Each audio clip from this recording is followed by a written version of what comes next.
U današnjoj epizodi pričat ćemo kako da iskoristite osnovne elemente kao što su kompozicija, svetlo i tajming, to jest hvatanje pravog momenta u fotografiji kako bi dobili što bolju fotografiju. A sve to uradit ćemo upravo šetnjom kroz blokove. Tako da što ste videli od prirode, videli ste.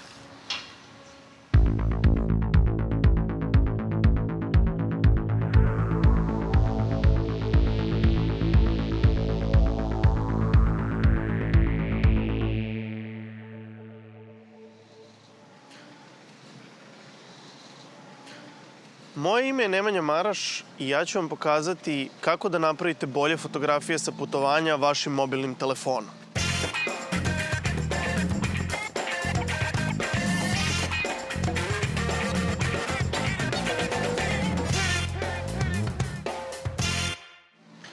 Šta čini dobru fotografiju je večito pitanje, ali ukoliko znate neka osnovna pravila, bit će vam mnogo lakše da i prepoznate i napravite dobru fotografiju i da razjasnite sebi zašto vam je jedna fotografija bolja od druge.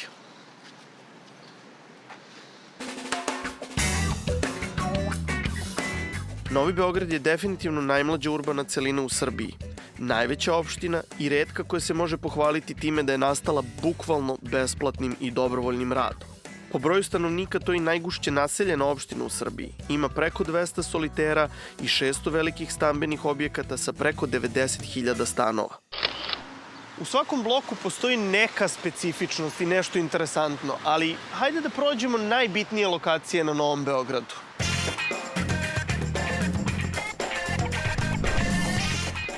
Genex kula, inače poznata kao istočna kapija Beograda, izgrađena je 1977. godine i bila je prva pametna zgrada i treća najveća zgrada u ovom delu Evrope. Najbitnija stvar kada se bavite komponovanjem fotografije je da obraćate pažnju na detalje. Sve, apsolutno sve u fotografiji je jako bitno i ima svoje simboličko značenje, znali mi šta ono znači ili ne. I svaki taj element i svako to simboličko značenje nam drugačije piše ono što možemo da pročitamo sa neke fotografije. Tako da je jako bitno da kad uzmemo da komponujemo fotografiju, zapravo obratimo pažnju na sve što nam je u kadru. Mi se uvijek fokusiramo na ono što nam je bitno, ono što prvo vidimo i ono što zapravo želimo da fotografišemo. Ali jako je bitno da obratimo pažnju šta se zapravo oko toga nalazi. Ako bi, na primjer, uzeo da fotografišem evo ovo što je nekad bio prozor, ali je neko rešio da zakuca dasku preko njega. Nema veze, nama to ide u korist jer jako interesantno izgleda vizuelno. Ako mi stavio relativno širok kadar, ja imam ovaj grafit koji ima svoj ispis koji se ne završava ovamo. Nekako nije centriran. I sad nije mi dovoljno kadar da podelim pola-pola pa da kažem imam grafit i nemam grafit, već jednostavno mi se ne dopada kako se završava. Onda šta ću uraditi?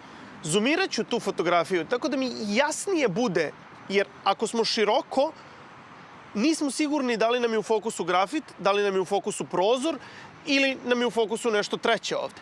Ali ako ja zoomiram, dobijam jasnu sliku da je meni ovaj prozor i ovaj oblik centar interesovanja, a da zapravo ovaj grafit je samo neka tekstura koja upotpunjuje priču ispod toga. Tako da ću gledati da nekako kako počinje van kadra, tako se i završava van kadra, jer onda naš mozak dobija tu ideju da je u stvari ovo nešto beskonačno, što može sad da bude odavde do Novog Sada. Ne znamo gde se ono završava. A ako pustim da vidim da je ivica tu, nama je jasno da je tu i onda će nam idejno smetati da li je preblizu ivici, da li je predaleko od ivice. Jednostavno je lakše da ga spakujemo skroz u kadar. Evo, sa druge strane, recimo, ovaj prozor s ovim vešom koji se suši mi je interesantan. Bilo bi mi nekako bolje za fotografiju da je taj veš recimo skroz beo ili da su neke intenzivnije boje, ali interesantno mi je kako ima ovako okrečeno samo ispod prozora pa se širi dole. Imamo taj prozor i imamo taj veš. Sa druge strane imamo ovaj grafit pod kožom si. Valjda mi, ali dobro. Nije ni bitno. U svakom slučaju, ako probam da kadriram ovo, meni je interesantan taj prazan prostor upravo između veša i prozora i grafita. Kad bi ja sad mogao da izvoljevam, ja bi grafit malo podigo gore, bilo bi lepše zato što bi onda bio na trećini i malo bi to bila bolja kompozicija. Međutim, trenutno ono što mi više smeta je ovaj zid ovde. Tako da ću da probam, ako bih zoomirao, ne znam da li mogu da uhvatim i prozor i grafit, ne mogu ulazim i ovo. Probat ću da priđem i da zapravo stavim širi kadar koji ćemo kasnije kropovati. Samo da probam. Jer sad zapravo kad uzmem ovu fotografiju, ja imam ivicu prozora, imam grafit i ako to kropujem i malo ispravim, mogu zapravo da dobijem tu fotografiju koju sam želeo i sad bi savršeno bilo samo kad bi ova linija i ovaj grafit bili malo gore, to jest ovde da se nađu na trećini. Mada i to možemo da promenimo u postprodukciji posle. Evo, na primjer, ako pogledam ovaj Genex kulu, nalazimo ovde interesantan ovaj zrak svetlosti koji se probija gore na 1, 2, 3, 4, 5, 6, 7, 15. spratu, nije ni bitno, to je od 15. do 18. I sad, ono što je bitno je da vidimo šta nam je u kadru višak i šta treba da izbacimo ili izbegnemo, jer nam odvlači pogled ili nam kvari kompoziciju ili na drugi način smeta fotografiji. Ja ovde ako pogledam sad široko imam previše elemenata i uopšte mi nije fokus na zapravo tom svetlu koje gledam. Zato ću da zoomiram, ali ako zoomiram onda imam ovaj gore krov i ovaj vrh koji opet nešto kao ružno se završava, bar na ovoj fotografiji. Ali ako spustim malo kadar, tako da izbegnem kraj krova, ono što smo zapravo pričali, da mi ne znamo onda gde se ova zgrada završava, ona može da ide u beskonačno. I sad malo bi ja još zoomirao da izbegnem onaj gore ćošak svetla i sad je nama potpuno jasno da je nama ovaj svetli deo u fokusu, zato što je on jedini drugačiji od svega ostalog što se kao jedan patern, kao jedan šablon zapravo ponavlja kroz fotografiju i ništa ga ne prekida. Ono što je bitno u fotografiji kad komponujete je da o oblicima razmišljate u najprostijem i najjednostavnijem smislu. Dakle, ovo nije prozor, ovo su krug i pravougaonik. Ovo su pravougaonici koji idu u beskonačno, ono jedan pravougaonik od svetla. Znači, moramo komponovati fotografije prema geometrijskim oblicima i tako sebi uprošćavati i zapravo te geometrijske oblike slagati u lepu kompoziciju. Ako pričamo o oštrom i mekom svetlu, evo ovde na Genexu imamo odličan primer zapravo. Ako pogledamo, pošto je sunce trenutno s naše leve strane, ono osvetljava jednu polovinu ove kule, dok je druga strana kule u senci. Oštro svetlo nam daje oštre jasne senke i pravi jasne oblike, dok se kod mekanog svetla, ajde ovde primjer je u senci pa baš senke i ne postoje, ali što je svetlo mekše, to su ivice senki nepostojeće, to jest nepostojanije, i to manje senki ima.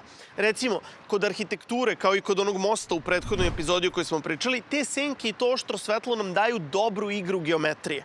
Ali, na primjer, kod portreta i kod lica to svetlo daje oštre, velike senke od nosa, pokriva nam oči. Tako da, negde, recimo da arhitektura više voli oštro svetlo, dok portret više voli mekano svetlo. Recimo, super je stvar, na primjer, ali to kao što smo pričali, moramo burstom da postignemo, je kad bi ovaj golub sad poleteo, ali ja bi trebao da sačekam pravi trenutak da ga uhvatim. Deluje mi da se sprema, da li ćemo, to je taj odlučujući zapravo moment. Da, osim što me telefon ispalio, ali napravio sam snimak umjesto burst fotografije, možda možemo da izvučemo kadar. To je problem kod telefona, pogotovo kad promene između modela, ono, ta neka podešavanja. Sad sam uspeo, ali sad nemam goluba. Gde mi je golub? Golube! Golube!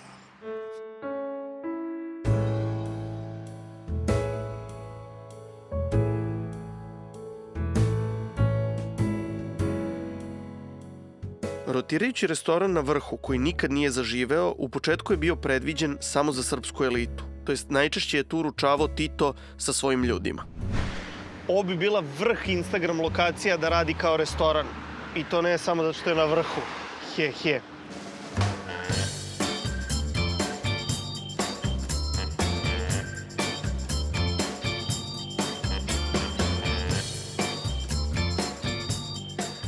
Kao i u velikoj umetnosti, tako i u velikim fotografijama postoji osjećaj ravnoteže i kompozicione forme koje prijaju oku. To su one stvari koje postoje na slici i koje vas privlače, a da ni ne znate šta su. Muzej savremene umetnosti bio je zatvoren prethodnih 10 godina, ali prošle godine je napokon otvoren i od tada nam priređuje sadržaj koji je na svetskom nivou. Za početak, najbolje bi bilo da razumemo neka osnovna pravila kompozicije kao što je pravilo trećine. Trećine su prvo i osnovno pravilo koje nam pomaže da napravimo uravnotežene fotografije. Poenta je podeliti sliku na trećine, kako vertikalne, tako i horizontalne. Mi u samoj kameri imamo ovaj grid, to jest mrežu, koja nam deli kadar na 9 identičnih pravougaonika i pomaže nam da izbalansiramo, rasporedimo elemente po slici. Evo, ova 3 prozora, na primjer, će nam poslužiti kao odličan primer pravila trećina i mreže trećina, jer su ova 3 prozora upravo raspoređeni po trećinama. Ako bi sad zamislili ovo kao kadar, ja sam trenutno u centru kadra. Ako bi stao na ovu liniju, onda sam na desnoj, moram sad da rotiram to u glavi trećini, ili ako stanem ovde, onda sam na levoj trećini.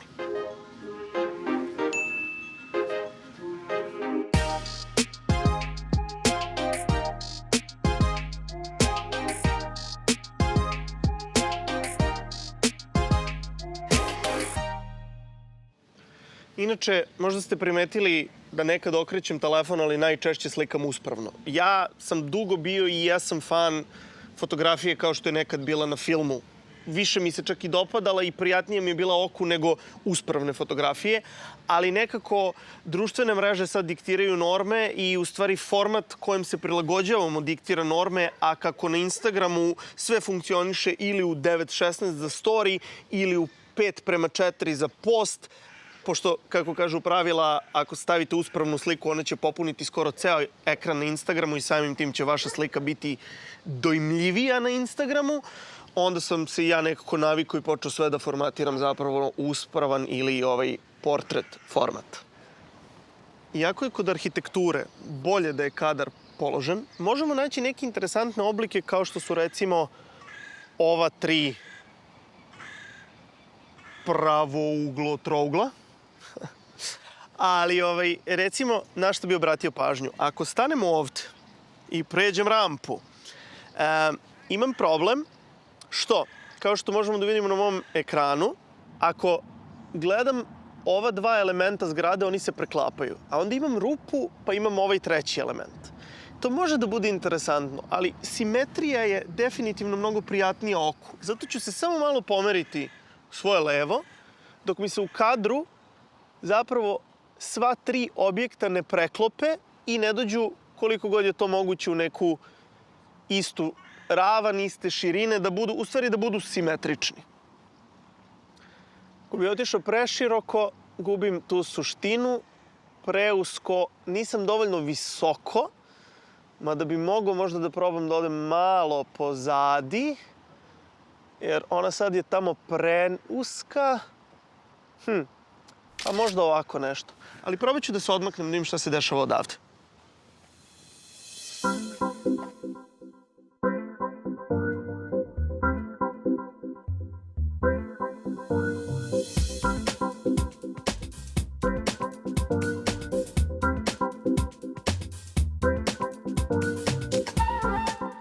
Prvi blok krije najdužu zgradu u Beogradu sa skoro 800 stanova i čak 62 ulaza raspoređena na 4 adrese. Inače, ove zgrade su bile inspiracija za zmijicu na Nokia 3310. Kao.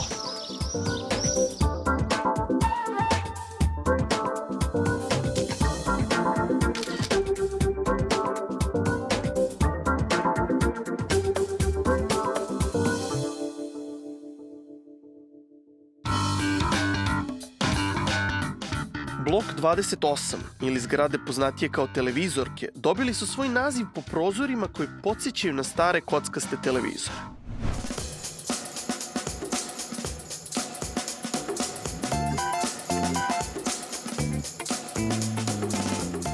Da nema svetla, ne bi bilo ni fotografije. U principu, da nema svetla, ne bi ništa ni videli, jer mi ono što vidimo je upravo svetlo koje se reflektuje od predmeta i vraća se do našeg oka. Međutim, kakva to sve svetla postoje i kako ona utiču na našu fotografiju je nešto o čemu ćemo pričati kroz epizode. ali osnovna neka podela svetla je za početak na prirodno ili veštačko, na meko ili oštro i na toplo ili hladno. I to je ono uglavnom čime ćemo se mi baviti.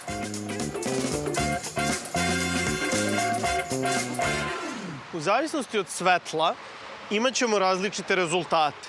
Naprimer, neki pejzaž ili ove zgrade na Novom Beogradu slikane po sunčanom danu mogu nam dati onako jednu živu sliku, intenzivnih boja. Dok ako slikamo istu tu lokaciju po nekom tmurnom danu ili recimo u jutarnjim časovima kad je svetlo još nisko, nekako dobit ćemo mekše svetlo, mekše senke, ali i nekako tmurniju atmosferu na slici.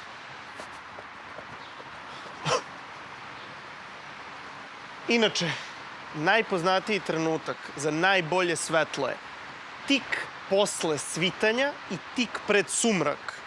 Za ovo prvo samo ako ste spremni da jako, jako rano ustanete za baš dobru fotografiju.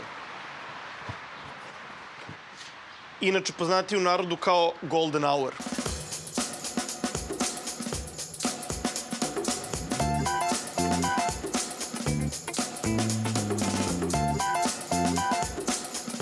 Pričamo o jasnom subjektu, znači sve linije treba da nam vode u to, boje treba da nam kontrastiraju, tako da nam potpuno bude jasno šta gledamo. Evo, ovde smo prolazili u 21. bloku i meni je zapao za oko ovaj sivi auto koji stoji parkiran na ovoj plavoj garaži sa belim zidovima. Malo je morski, nije Novi Beograd, više Grčka, ali bože moj. Ako probam sad da ukadriram, šta mi se ovde ne dopada? Ovde bi recimo savršeno bilo da ovo bude vodoravna slika, ono što smo pričali, nije baš poželjno.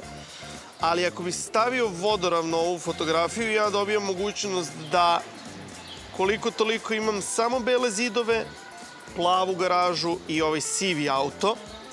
Ali ako kažemo da moram da okrenem, možda ako priđem, pa odem široko.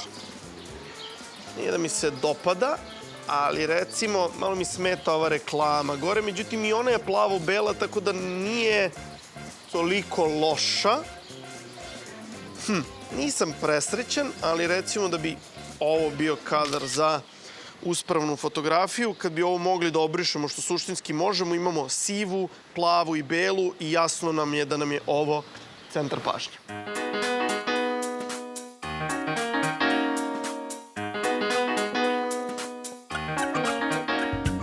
Kada naučite pravila, nemojte se plašiti da ih kršite, jer upravo tako nekako izgrađujete svoj lični stil.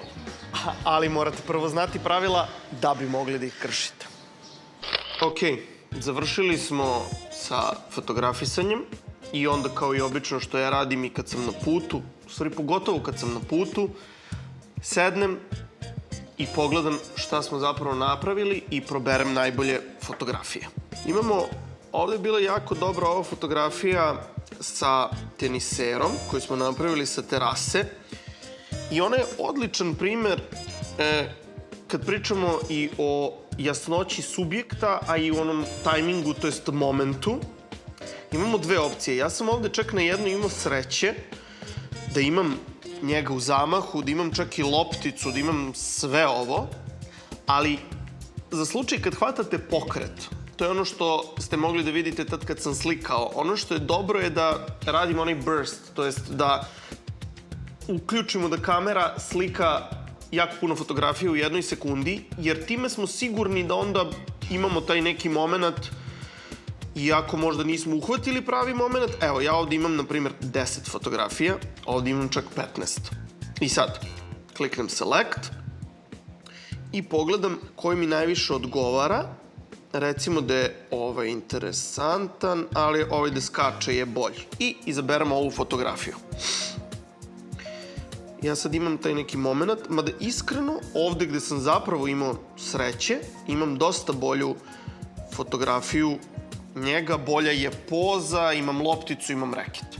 Sad kad pričamo o ovoj fotografiji, kao što smo pominjali kod Genexa isto, mi ovde, iako imamo dosta nekih stvari, one su šablonski. Imamo teren koji je jedna površina. Imamo zgrade pozadi, ali su one isto šablonski druga površina. Ono što smo pričali, zamišljajte geometrijske oblike. Znači, ovo više nisu zgrade. Ovo je jedna površina, zelenilo je druga površina, treća površina je teren. Imamo samo jednu tu osobu usamljenu na terenu i zato će nam pažnja uvijek ići na njega.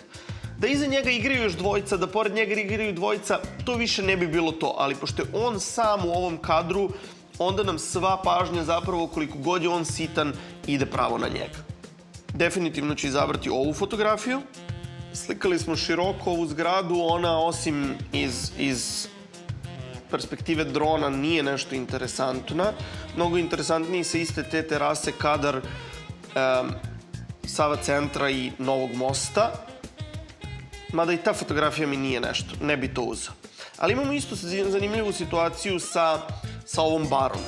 Šta sam ja tu uradio? Uradio sam istu stvar zapravo, pošto ova bara mi je interesantna bila i bila interesantna refleksija, to ćemo još malo mistifikovati u obradi, ali nekako centar mi je bio prazan. To je mesto na koje gledam i tu se ništa ne dešava.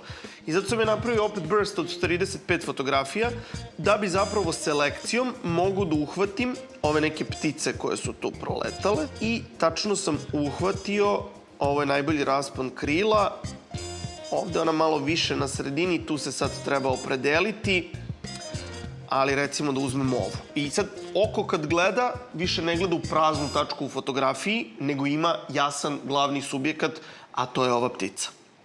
Dodat ćemo ovu neku, bilo je interesantno ovde u bloku ovaj veš sa ovim oštrim svetlom koje pravi ove senke, tako da ćemo ubaciti jednu od tih fotografija da sredimo. Imamo kod muzeja što smo se igrali, možemo to da dodamo. Genex je bio strava i bio je dosta kontrastan. Probat ćemo čak da ga prebacimo u crno-belo, mislim da će izgledati još bolje. Ovaj veš koji smo rekli da ćemo da kropujemo. I to je sad problem u stvari, što ja kad dođem ovako sa jedne šetnje na putu, na primjer, ja imam sigurno 15-20 jako dobrih fotografija, a ne želim svih 15-20 fotografija da okačim na timeline jer ljude to smara. Kačim maksimalno, to jest preferiram da kačim jednu fotografiju dnevno, eventualno može da se oprosti da budu do 3 ako ste baš na nekoj super lokaciji na putu i onda je sve to zanimljivo, ali jedna fotografija dnevno da se kači na timeline je super. Zato ja kad dođem u sobu, smeštaj šta god, ja proberem fotografije, ako ih imam ovako 15-ak, sredim ih i okačim ih sve na story. Kao jednu malu pričicu koju onda mogu da sačuvam u highlightu zapravo. Dobro, ove stvari ostale su interesantne, ali nisu baš toliko dobre i mi sad ovde imamo 7 izabranih fotografija. Sad ću ja da uđem, s obzirom da su za story, neću ih kropovati, ostavit ću da budu u ovom formatu koji je 9:16, jer ako bi ih kropovao, na nekima, da bi one bile 4:5 za timeline, kao što vidite, na nekima bi morali da se odreknemo nekog dela koji zapravo može da bude bitan, kao recimo na ovoj fotografiji koju gledamo. Znači mogu ili da biram ovaj mural koji je na plafonu prolaza ili ove betonske elemente gore, ne mogu baš da imam i jedno i drugo da valja. Zato ova fotografija, na primjer, je za story, nije za timeline. Malo ću možda da posvetlim, definitivno ću da dodam kontrasta. Čekaj da vidimo moj A6, možda ne, da vidimo šta još ima od filtera ovde. Ne dopada mi se šta se ovde dešava sa bojom. Ali recimo, ajde, uzmemo A6 i malo smanjimo to, da ne preterujemo. Malo da otvorimo senke zbog ovog dole. Vratim još malo kontrasta. Probam sa saturacijom. Ja nekad volim da je smanjim.